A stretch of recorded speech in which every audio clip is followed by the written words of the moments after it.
Hello दोस्तों, मैं Sarla Yadav SY Hindi platform channel पर एक बार फिर से आप सभी का हार्दिक अभिनंदन करती हूं।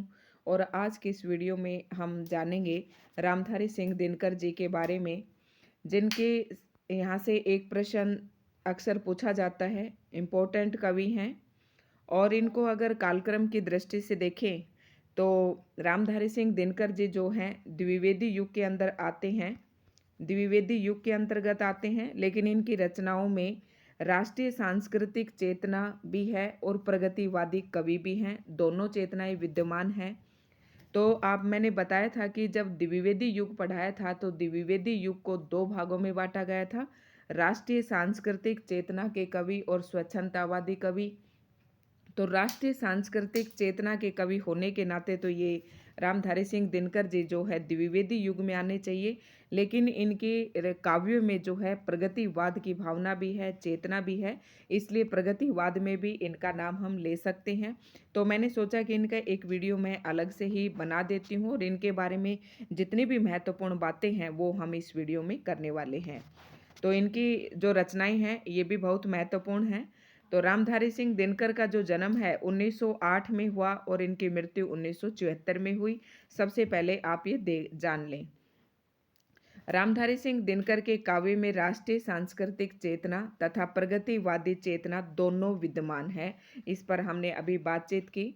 तो राष्ट्रीय सांस्कृतिक चेतना मतलब राष्ट्रीय और संस्कृति, अपने राष्ट्र और अपने संस्कृति से संबंधित जो चेतना इनके काव्य में पाई जाती है, इसलिए राष्ट्रीय सांस्कृतिक चेतना के कवि हैं। रामधारी सिंह दिनकर को समय सूर्य तथा अधैर्य का कवि भी कहा जाता है।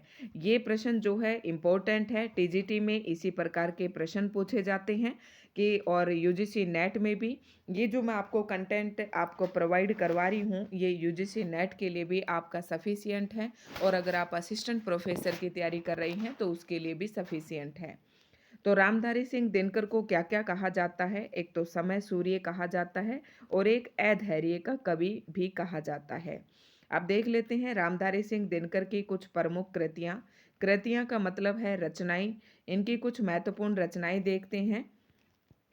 तो सबसे पहले इनकी महत्वपूर्ण रचना है रेणुका, रेणुका, हुकार, रसवंती, द्वंद्व गीत, कुरुक्षेत्र, सामधनी, रश्मि रथी, नील कुसुम, दिल्ली, उर्वशी, परशुराम की प्रतीक्षा, आत्मा की आंखें, हारे के हरिनाम, धूप और धुआं, नीम के पत्ते, इतिहास के आंसू। तो ये इनकी इम्पोर्टेंट रचना है। और रेणुका, हुकार, रसवंती, रश्मि रथी भी पेपर में कई बार पूछी जाती है। और उर्वशी तो इनका बहुत ही इम्पोर्टेंट रचना है। उर्वशी पर दो प्रकार के क्वेश्चन बनते हैं कि इनको किस प्रकार का पुरस्कार मिला। तो एक इनको इस पर ज्ञानपीठ पुरस्कार भी मिला था। और ये गीति नाट्य है। ये उर्वशी जो रचना है पूछ लेते हैं कि किस प्रकार की रचना है, तो ये गीति नाट्य है जो 1961 में प्रकाशित हुआ था। इतना आपको ध्यान रखना है। अब इनकी एक ट्रिक बताते हैं हम आपको। रेणु का हुकार भरती है रसवंती से मिलने के लिए। रेणु का हुकार भरती है रसवंती से मिलने के लिए, ताकि हम दोनों मिलकर द्वंद्व गीत कुरुक्षेत्र में गा सकें। रेणु का हुकार रसवंती, रेणु का जो है हुकार भरती है रसवंती के साथ, ताकि हम द्वंद्व गीत गा सकें कुरुक्षेत्र में। ठीक है, इतना आप याद कर लेंगे। सामधनी, रश्मि रथी, नील कुसुम, ये आप सारी जैसे ऐसे याद कर सकते हैं कि एक तो रेणुका है और एक रसवंती है। और इन दोनों के साथ और कौन कौन है? सामधनी है, रश्मि रथी है, नील कुसुम है। क्योंकि जो गीत गाया जाएगा वो एक से तो गाया नहीं जाएगा। ये मैं आपको ट्रिक बता रही हूँ, कहीं आप ये सोचे कि मैडम पता नहीं कहाँ से क्या बता रही है। तो सामधनी, रश्मि रथी, नील कुसुम और उर्वशी, ये सारे मिलकर दिल्ली जाना चाहते हैं। और वहां पर जाकर ये परशुराम की प्रतीक्षा, आत्मा की आंखें, हारे के हरिनाम, धूप और धुआं, नीम के पत्ते, इतिहास के आंसू, इन्हें आप वैसे याद कर लेंगे। तो ये कुछ इस प्रकार से ट्रिक थी और आप इसमें और भी जोड़ सकते हैं, अपनी तरफ से ट्रिक को बना सकते हैं। तो ये इनकी महत्वपूर्ण रचनाएं थी, आप याद रखें। रश्मि रथी रचना पूछी जाती है, कुरुक्षेत्र पूछा जाता है, ये काव्य की दृष्टि से एक प्रबंध काव्य है। और रश्मि रति इनका खंड काव्य काव्य है। और ये याद रखना है कि उर्वशी किस प्रकार का काव्य है, तो ये गीति नाट्य है। नेक्स्ट जो प्रश्न है, दिनकर ने मैथिली शरण गुप्त के सामने स्वयं को महज डिप्टी राष्ट्र कवि ही माना है। ये प्रश्न भी महत्वपूर्ण है। आप चाहे एक किताब से पढ़े, चाहे 10 किताब से पढ़े, आप कहीं से भी ढूंढे, किसी भी यूट्यूब चैनल से पढ़े, आपको इस तरीके से एक ही जगह पर सारे प्रश्न मिलने वाले नहीं हैं।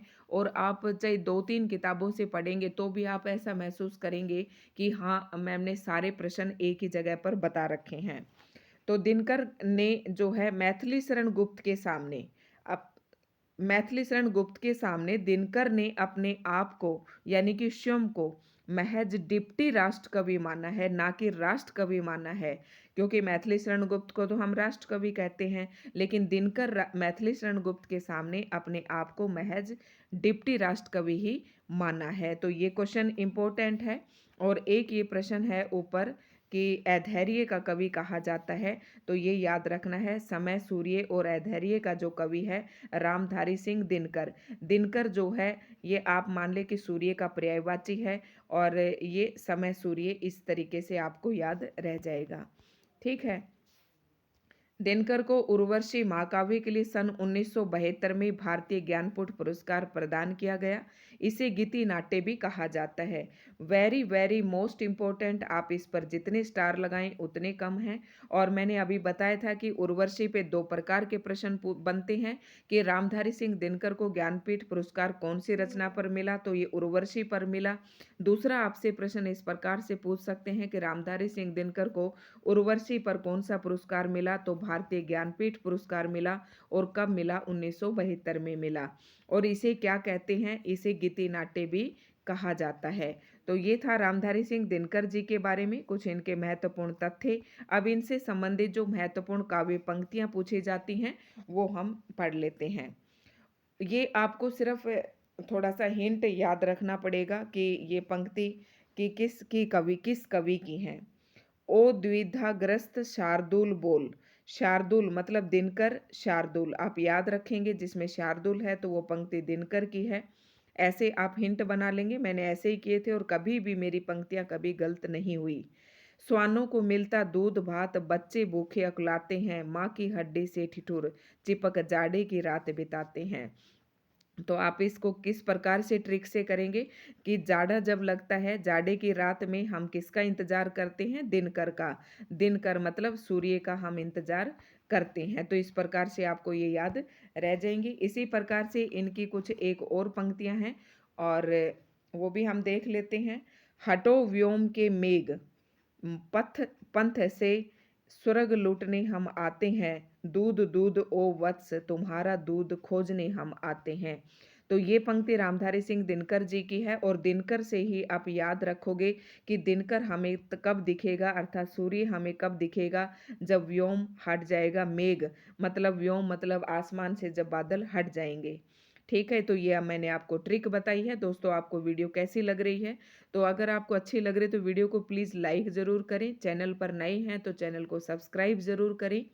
और अपनी UGC net, DSSS, TGT Hindi, Chandigarh और अन्य प्रतियोगी परीक्षाओं की तैयारी करने के लिए जहां पर भी हिंदी साहित्य पूछा जाता है उसकी तैयारी करने के लिए आप हमारे SY हिंदी प्लेटफॉर्म चैनल से जुड़ सकते हैं बेझिझक।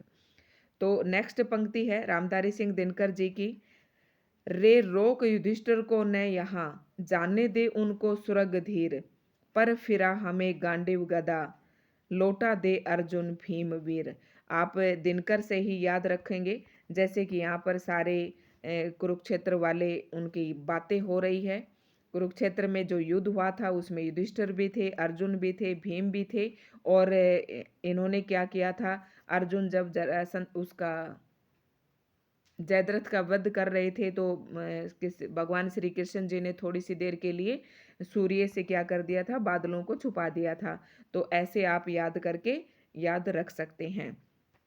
अब इसी के साथ हम एक अपनी नेक्स्ट वीडियो लेकर आएंगे और नेक्स्ट वीडियो हमारी होगी प्रयोगवाद से संबंधित और महत्वपूर्ण तथ्य और नई कविता पर हम बातचीत करेंगे अगली वीडियो में। तो दोस्तों आज की वीडियो आपको कैसे लगी कमेंट करके ज़रूर बताएं और चैनल को सब्सक्राइब जरूर कर लें, बेल आइकन पर प्रेस करें ताकि आगे आने वाला हर एक नोटिफिकेशन आप तक पहुंच सके।